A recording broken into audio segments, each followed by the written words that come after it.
La famille cachée du clan des Dee. Nous connaissons tous l'ancien royaume qui fut détruit durant le siècle oublié par l'alliance des 20 pays originels. La théorie en viendrait à la conclusion que ce royaume était dirigé par le clan des Dee, divisé en 8 familles. Alors on pourrait penser que seules 7 familles existent, si on se laisse avoir par les chambres froides de Marie-Joie, mais pourtant, des éléments nous amènent à penser qu'une 8e famille existerait, les amis. Représentée par un personnage assez particulier, Zoro, ou devrais-je plutôt dire Shimotsuki, dit Zoro. On a bien ceux qui me disent que c'est pas confirmé, que c'est pas écrit.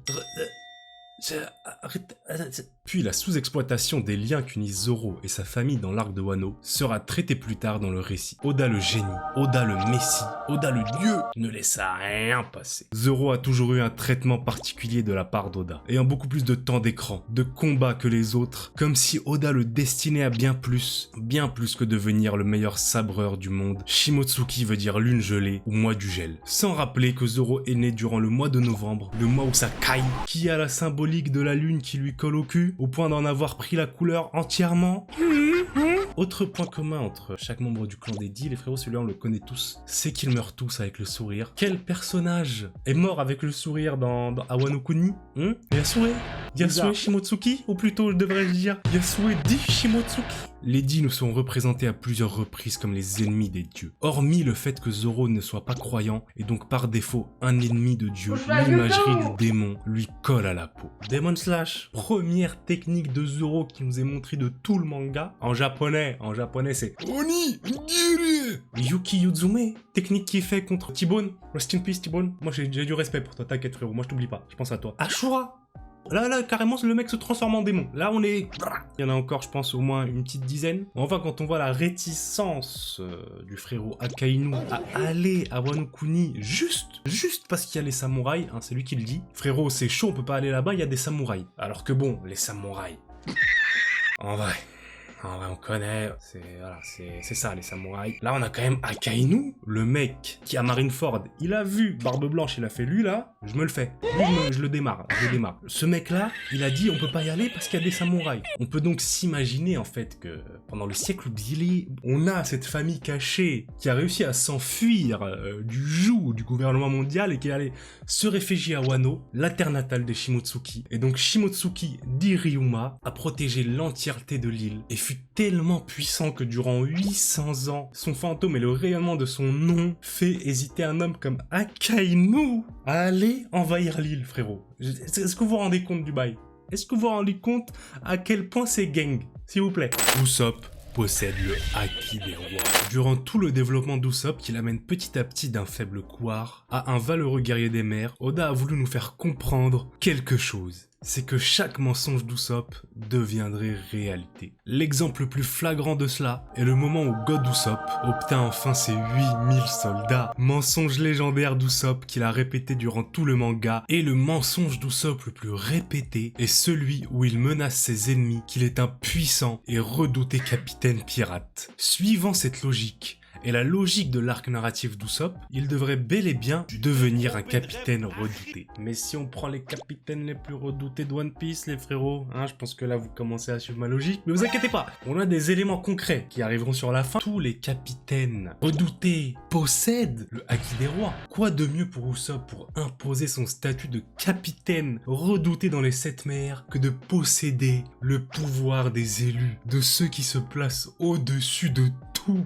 Le point commun entre tous les possesseurs de Haki des rois est leur volonté. Une volonté imbrisable et qui ne se soumet à personne. Usopp tout d'abord eut l'envie de partir en mer seul avant d'accepter la proposition de Luffy, mais en rejetant toujours le statut de capitaine de Luffy et en se considérant lui-même comme le capitaine du navire. Usopp ne se présente jamais comme subordonné du Mugiwara, mais comme le capitaine Usopp, qui fut le seul à quitter l'équipage par désaccord avec le capitaine. Usopp fut le seul à quitter l'équipage par pur désaccord avec la décision du capitaine, par refus de se soumettre à sa volonté et de porter ses grosses couilles au point de casser un tête avec lui. Usopp, putain!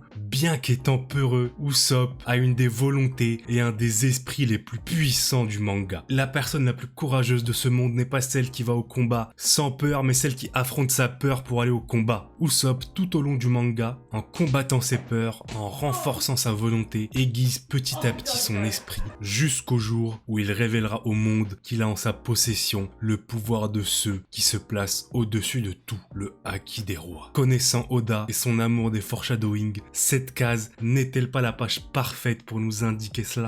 Moria était à la recherche du corps de Xebec. Après avoir essuyé une cuisante défaite face à Kaido, j'ai envie de me foutre de sa gueule, mais après en vrai je le kiffe Moria, du coup on respecte. Il s'est fait battre, voilà, tout ce qu'on va dire c'est il s'est fait battre. C'était Kaido, la créature la plus puissante du monde, c'est pas grave, y a aucune honte Moria, t'inquiète, on est là, on est ensemble. Moria perdit l'entièreté de son équipage et jura de se venger. La vengeance est un plat que je mange tout de suite. Il commença donc la construction d'un équipage assez puissant pour cela, un équipage de morts vivants. Et il nous est confirmé dans l'arc de Thriller Bark que l'un des généraux zombies n'est autre que le non moins célèbre Capitaine John. Et oui, le même Capitaine John qui anciennement faisait partie des Rocks, et le même Capitaine John dont Baggy est à la recherche du trésor, depuis quelque temps maintenant, il serait temps qu'il le trouve. Parce que nous, ok, on galère à trouver le One Piece, mais c'est le One Piece, frère. Le trésor du Capitaine John, frère, vas-y, c'est quoi ça? On dirait une vanne, frère. Ici, l'on peut voir la possibilité que Moria, pour battre son ennemi juré, décida de réunir les corps des plus puissants pirates qu'il connaissait, les Rocks. Tout d'abord, le Capitaine John. Ensuite, ce personnage pourrait être Silver Axe, et ce charmant monsieur pourrait lui être Wang Tzi. Mais alors pourquoi chercher à réunir les Rocks, si ce n'est pas pour chercher le plus puissant d'entre tous, Rocks dit Xebec? Eh bah tout simplement parce qu'il a pas trouvé le corps, voilà. C'est la seule issue à cette théorie. Et moi, ça me fait juste me dire une chose, que heureusement qu'il a pas trouvé le corps. On aurait eu un monde, en fait, un univers, où on aurait eu le cadavre de Xebec, qui est déjà le qui aurait été le subordonné de Moria. Donc bon, Moria, je le kiffe, c'est mon gars, mais on va respecter Xebec. Et qui, en plus, aurait été le subordonné d'Absalom. Hein?